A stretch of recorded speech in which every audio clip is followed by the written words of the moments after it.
Media में खबरें चल रही है 70 करोड़ का बकरा कटा। क्या ये 70 करोड़ की बात क्या है?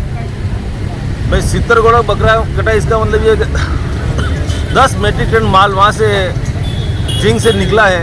10 मीट्रिक टन का मतलब माल हुआ 20,000 डंपर लगभग होते हैं और एक डंपर में लगभग 50 टन माल आता है। तो लगभग ये मानना है कि बड़ी साड़ी में जिस ठेकेदार ने माल डाला है उसको 17,000 रुपये ही दिए गए हैं, लेकिन ऊपर का जो पैसा है वो कितना बनता है उस पैसों को आप गणित कर लो, उस पैसों को आप बांट लोगे कितना पैसा, इसका पैसा लगभग बनता है 70 से 80 करोड़ रुपये।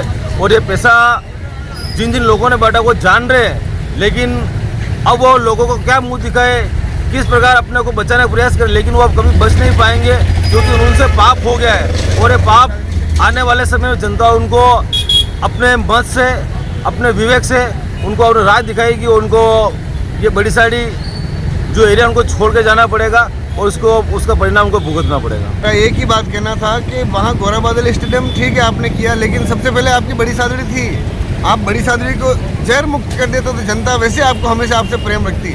वो 7 करोड़ वहाँ लगा करके यहाँ पर जनता का नुकसान करना, या 7 लोग भी मर गए ना तो जीवन में कभी आपको माफ़ नहीं करेंगे। बड़ी सादड़ी सेक्टर में अभी आतर पर शिवपुरा, शिकारपुरा, चैनपुरिया, इसके आसपास हम तो 10 लाख मीट्रिक टन की बात कर रहे हैं। 10 लाख मीट्रिक टन में से यहाँ से 2-2.5 डंपर उठ चुके हैं, यानी 10 लाख मीट्रिक टन का मतलब हो गया 25,000 डंपर, उसमें से 2.5 यानी टोटल 10% ही उठा अभी तक। तो सीपी नामधरण जी, हाँ, ये सीपी नामधरण जी कहने पे इन्होंने मशीन लगाई है और पिछले 5 दिन से ये मशीन पड़ी हुई, उसमें डीजल नहीं है और ये परेशान हो गए यहाँ आए हैं कि भैया हमको डीजल के पैसा दो और हम यहाँ से मशीन लेके जाए। ये स्थिति है। कम से कम 10 से 12 फीट माल पड़ा है, हाँ। और आगे गलत रिपोर्ट पेश की जा रही है कि यहाँ से माल नहीं है और खत्म हो गया है। यहाँ पूरा गलत है। हमने 2 जगह 3 जगह खड्डे करवाए और लगभग 10-12 फीट माल पड़ा है और ठेकेदार इस माल को उठा नहीं पा रहा है और उन लोगों को गुमराह कर रहा है कि ये माल उठ गया है। कोई भी आदमी आता है कि हाँ माल उठ गया, रात को 2 बजे उठ जाएगा, 5 बजे उठ जाएगा, लेकिन माल अभी तक पड़ा है 200 से 300 डंपर अभी यहाँ पड़े हैं और इस खड्डे के ऊपर ये सारी मिट्टी बिछा दी है छुपाने के लिए। ये काम कर रहे हैं। बीच में था जिसने मशीन मंगी थी 15-20 दिन के लिए। क्या नाम था? 5-7 दिन से तो खड़ी है। कौन नाम? क्या नाम? नाम थोड़ा मोड़ो आया वो नारायण मनोज। क्या नाम बताया? मनोज नामधरानी और नारायण जी। उन्होंने मंगाई मशीन और अब क्या है, आप क्या कर रहे हो? 5 दिन से मशीन खड़ी है, डीजल नहीं, स्टाफ बैठा है, इनकी तनख्वाह लग रही है, डीजल नहीं है। तो वो क्या जवाब दे रहे हैं आगे?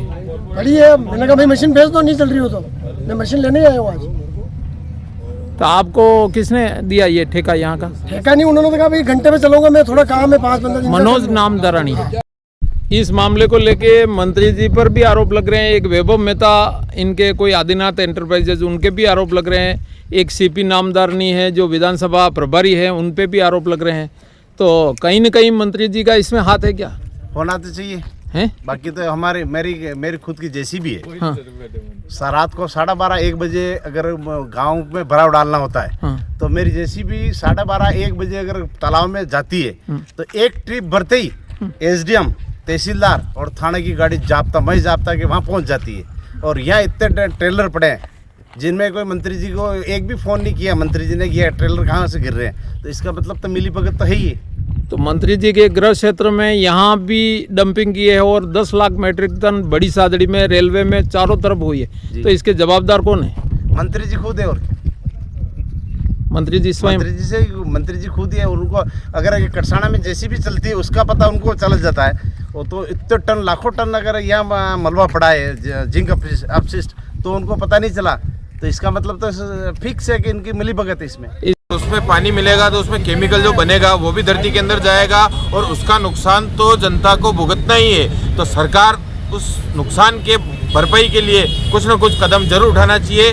जनप्रतिनिधि, प्रशासन सब मिले हुए हैं, सब दोषी है हमारी तरफ से। तो उनको गिरफ्तार नहीं किया अभी तक, उनके खिलाफ कोई कार्रवाई नहीं की गई, उनको सजा नहीं मिली, ऐसा कुछ भी प्रावधान इतने दिनों में नहीं हुआ है।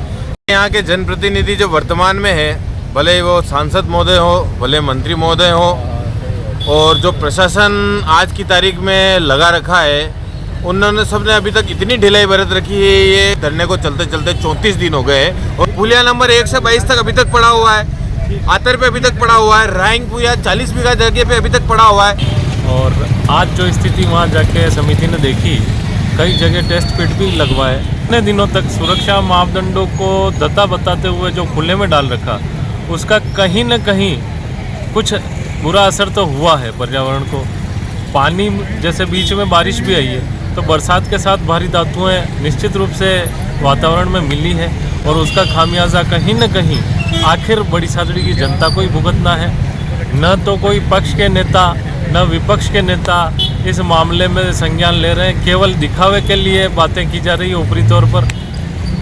जहाँ तक शासन का सवाल है तो शासन भी पूरी तरीके से इसमें फेल रहा है और विपक्ष की तो क्या ही बात करें, विपक्ष की इसमें महती भूमिका होनी चाहिए थी। लेकिन बड़े दुख के साथ ये कहना पड़ रहा है कि कोई भी विपक्ष का नेता, कोई भी बड़ा नेता इस मामले में संज्ञान लेकर कार्रवाई करने के लिए तैयार नहीं हुआ और न अभी तक है। तो लोग शुरू से इस मुद्दे को उठाने में आगे रहे हैं। कहीं न कहीं उनकी तपस्या का फल जनता को मिलेगा और मिलता रहा है और आगे भी मिलेगा। रेल शक के कटघरे में रेलवे अभी तक खड़ा है और कोई कार्रवाई अभी तक रेलवे की तरफ से नहीं की गई है, जबकि रेलवे के बड़े से बड़े अधिकारियों को मेल द्वारा और व्यक्तिगत रूप से भी ज्ञापन दिए गए हैं।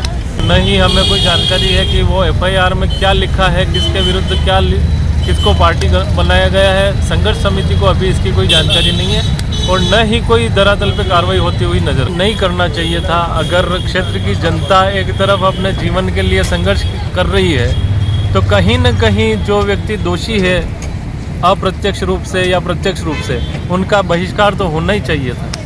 कांग्रेस और बीजेपी दोनों बड़े नेता, दोनों के बड़े नेता दोनों शामिल हैं। उनमें यूँ नहीं कह सकते कि एक दोनों ने यहाँ बड़ी साड़ी में जहर ला के डालने का, जनता को मारने का काम किया है। आज देखें जैसे कि सीपीजी 7 करोड़ रुपए जहाँ स्टेडियम के लिए चित्तौड़ में पास करवाए, तो उनको बड़ी साड़ी की सांसद होते हुए उनको ये पता नहीं चल रहा है क्या कि बड़ी साड़ी की जनता कितनी दुखी है। केवल एक बार आकर चले जाना और 7 करोड़ रुपए पास कराना, उन्हीं के साथ में बैठ के फ़ोटो खिंचवाना, 7 करोड़ रुपए में बड़ी साड़ी को बेचना ये गलत है। बड़ी साड़ी की जनता को बेचना ये गलत है। उन्होंने 7 करोड़ रुपए लेके उनके साथ में फ़ोटो खिंचवाना, ये करना, क्या उनको ये पता नहीं है कि बड़ी साड़ी की जनता यहाँ मर रही है? उनको ये सारी चीज़ें पता होते हुए भी उन्होंने ये काम किया है कि 7 करोड़ रुपए लेके इस मामले को दबाने की कोशिश की है, तो वो एक तरह से गलत है। जिन आए थे सब लोगों के सामने एक दिखावे के लिए 2-3 फ़ोन कर दिए, बाकी उनके अलावा आज दिन तक न तो हमारे से यूँ पूछा गया, न किसी एक दिन हाल चाल भी नहीं पूछा। न कांग्रेस के नेता ने, चित्तौड़ इतने बड़े बड़े नेता हैं तो उन्होंने भी एक भी बार आके हमारी हाल चाल भी नहीं पूछा क्या हो रहा है। बड़ी साड़ी की जनता मरे तो मरे, उनके कोई लेना देना नहीं। जो नुकसान इन नेताओं ने किया है उनको कभी भूला नहीं जाएगा, क्योंकि उनको बड़ी साड़ी की सूद लेने की परवाह नहीं है। वो दूसरे लोगों को खुश करने के लगे हैं, लेकिन उन्होंने जो बड़ी साड़ी के बच्चों के लिए, उनके भविष्य के लिए जो विरोधाभास पैदा किया है, जो जहर गोला है, उनका उसके ऊपर बिल्कुल ध्यान नहीं है। हालांकि ठीक है बड़ी साड़ी में शिकारवाड़ी से माल हटा है, लेकिन कुछ अंश तक रहा है, उसका दुष्परिणाम हमेशा बना रहेगा। लेकिन अब हमारे आगे ये प्रयास है कि अब भी वो जनप्रतिनिधि जागे और जो शिकारपुरी आतर में जो माल पड़ा है उसको हटाने का प्रयास करें। यही हम कहना चाहेंगे, नहीं तो ये जो आंदोलन हुआ वो ज़्यादा उग्र होगा और उसकी सारी जिम्मेदारी नेताओं और प्रशासन की रहेगी। मैं तो सबसे बड़ा अब जिम्मेदार रेलवे को ही मानता हूँ, क्योंकि उसके द्वारा भी ये माल का कॉन्ट्रैक्ट लिया गया और उस माल को इस तरह डाला गया, लोगों के खेतों में डाला गया, रेलवे की दोनों तरफ डाला गया, लेकिन रेलवे की तरफ से अभी तो कोई कार्रवाई नहीं हुई है। और जो कार्रवाई की है वो अज्ञात लोगों के खिलाफ की है।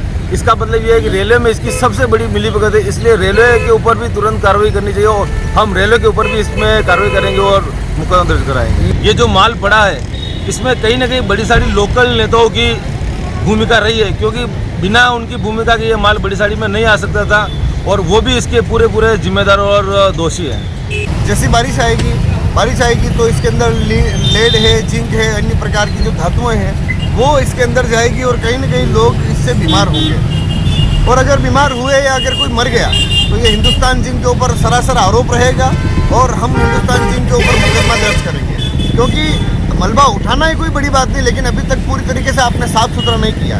बस ये तो सब दुनिया ही जान रही है कि ये जो जिंक का अपशिष्ट पड़ा है, बारिश होगी तो ये ज़मीन के अंदर जाएगा। अभी तो बहुत कम बारिश हुई है, लेकिन जैसे जैसे बारिश बढ़ेगी, जैसे जैसे पानी का जो स्तर है वो बढ़ेगा, तो कहीं ना कहीं ये हमारे आसपास के तालाबों में और जो वाटर लेवल है ज़मीन का उसके अंदर ये सब पदार्थ जाएंगे और लोग धीरे धीरे बीमार होना शुरू हो जाएंगे। रेलवे में भी अनुमानित हो सकता है क्योंकि परमिशन जो रेलवे के ठेकेदार ने 10 लाख मीट्रिक टन की ली थी चितौड़िया के लिए, तो वालों ने एक मुकदमा दर्ज कराया है, लेकिन उसमें किसी का नाम ही नहीं है, नामजद तो मुकदमा ही नहीं है, उन्होंने अज्ञात के खिलाफ कर दिया। ये आपस में लिपापोती है, सब अपने अपनी दुकान ढकने का प्रयास कर रहे हैं। गौरव बादल स्टेडियम के लिए 7 करोड़ रुपए दिए।